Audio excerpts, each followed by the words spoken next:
राम राव जी के दो बच्चे थे, रूही और पवन। पवन बड़ा था और रूही छोटी थी। दोनों ही पढ़ाई में बहुत होशियार थे। राम राव और रूही की माँ लता रूही को लेकर बहुत चिंतित थे, क्योंकि रूही ने अपनी शिक्षा पूरी कर ली थी। अब उसके लिए एक बेहतर रिश्ता खोजना था। एक दिन उनके करीबी रिश्तेदार का बेटा दीपक शादी में रूही का हाथ मांगने के लिए उनके घर आया। दीपक को सभी पसंद करते थे। वह दिखने में अच्छा था और एक अच्छी कंपनी में कार्यरत था। दीपक के परिवार को भी रूही पसंद थी। फिर इन सब के बाद शादी की तारीख तय हो गई और पवन के भैया और रामराव शादी की सारी तैयारियां कर रहे थे। क्योंकि शादी नज़दीक थी, सारी तैयारियां हो गई। शादी का दिन भी आ गया। पवन रूही का हाथ पकड़कर मंडप में ले आया। रूही बहुत सुंदर गुड़िया सी दिख रही थी। सुंदर नाक, आंखें, रंग गोरा, लंबी लंबी चोटी। रूही देखने में बेहद खूबसूरत थी। पवन रूही को मंडप में ले आया और पंडित ने रूही को कन्यादान के लिए हाथ आगे करने को कहा और उसका हाथ कांपने लगा।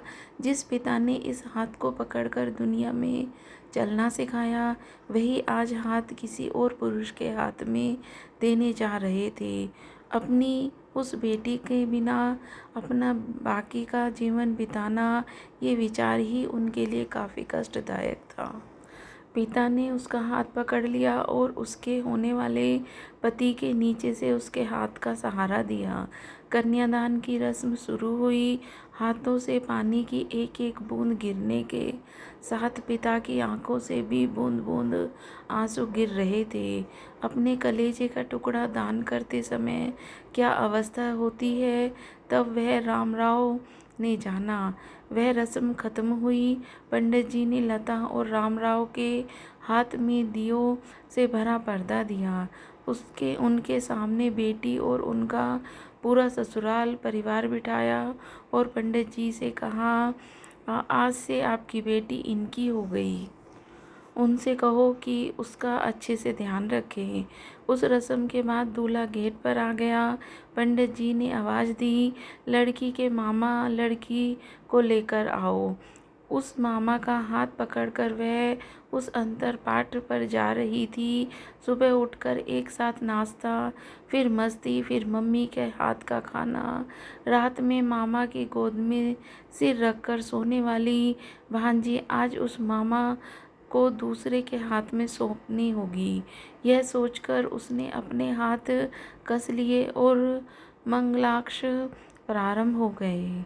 भाई दूज के दिन बिना कुछ मांगने मिलने वाला गिफ्ट, एक साथ फोड़े हुए पटाखे, टीवी कौन देखेगा।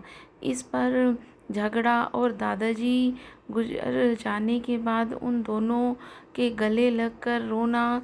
दोनों भाई बहन आज एक दूसरे को देख रहे थे। उतनी ही देर में मंगलाक्ष समाप्त हो गए।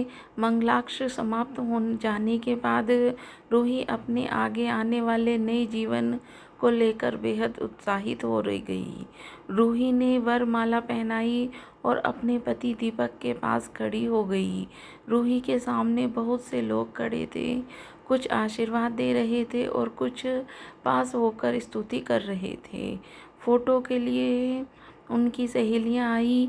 एक ने उनका हाथ पकड़ा, दूसरी ने उसका पल्लू अटका हुआ निकाला, तीसरी ने उसके आंखें आंसू पोंछे। हम घर रहने के लिए आ रहे हैं। आंटी को बोलना खाना खाने के लिए आएंगे। उसके उस एक कमरे की आवाज़ एक दूसरे के अधिकार और एक दिन याद आ गए जब वे एक साथ रहती थी। अचानक पति दीपक ने कहा कि तुम चारों की तस्वीरें ले लो, मैं साइड में खड़ा हो जाता हूँ।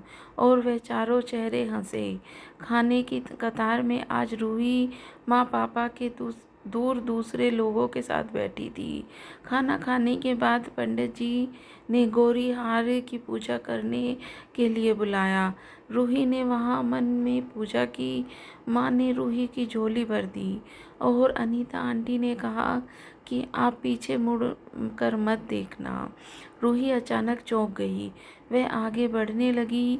इतने सालों से बच्चे की तरह पाले हुए उस चाचा का बांध टूट गया।